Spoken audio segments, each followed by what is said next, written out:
Manet Velázquez, voilà de quoi éveiller l'attention. Quel point commun peut-on en effet trouver entre le tenant du classicisme ibérique et le précurseur de l'art moderne français? C'est la question à 1000 € posée au peintre Gérard Garouste. Petit tour d'horizon des salles et là, première constatation, beaucoup d'œuvres ne sont ni de Manet ni de Velázquez. Et je crois que ils ont voulu donner à cette exposition deux noms forts comme Velázquez, Manet, pour comprendre que c'est l'Espagne et la France. Mais en fait, cette exposition, elle pourrait s'appeler, mais ça serait beaucoup moins médiatique, elle pourrait s'appeler Passage. C'est-à-dire le passage entre un courant, un état d'esprit espagnol, et puis un état d'esprit français, et puis au niveau de la peinture, comment ça se rencontre sur des tableaux.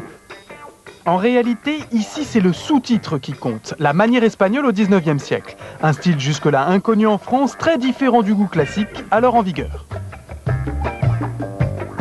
Ce qu'il aurait pu y avoir dans cette exposition, pour bien qu'on comprenne l'exposition, c'est de mettre des bons tableaux bien pompiers et bien à côté de la plaque, parce qu'on tendait vers ça. En France, l'art français était très fort et très maîtrisé.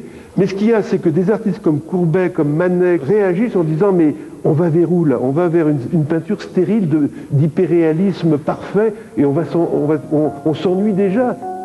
Quand ils ont découvert vraiment la peinture espagnole, ils se sont dit « mais enfin un horizon nouveau dans la peinture, quelque chose qui est pour nous très étranger à ça, une aventure qui allait être un peu perturbante. » Et d'ailleurs, ils ont été refusés. L'Olympia de Manet fait ainsi scandale au salon de 1865, trop réaliste car inspiré de la Maya Desnudas de Goya. Malgré l'opprobre, Manet ne fléchit pas et continue à s'inspirer de l'Espagne. Alors, quel est l'intérêt de cette peinture?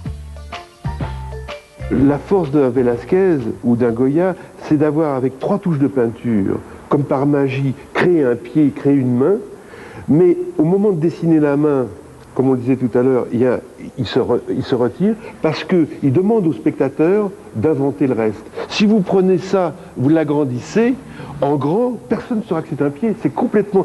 Cette chose-là est totalement abstraite. C'est parce qu'elle est vue dans l'ensemble et que dans la lumière du personnage, ça devient un pied.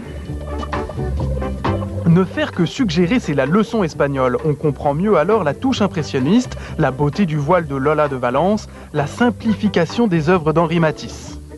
Une expo réussie, à la condition toutefois d'avoir Gérard Garouste à ses côtés et une bonne paire de rollers. Les toiles à comparer sont en effet très éloignées les unes des autres et les chefs-d'œuvre des 2 stars de l'expo manquent à l'appel.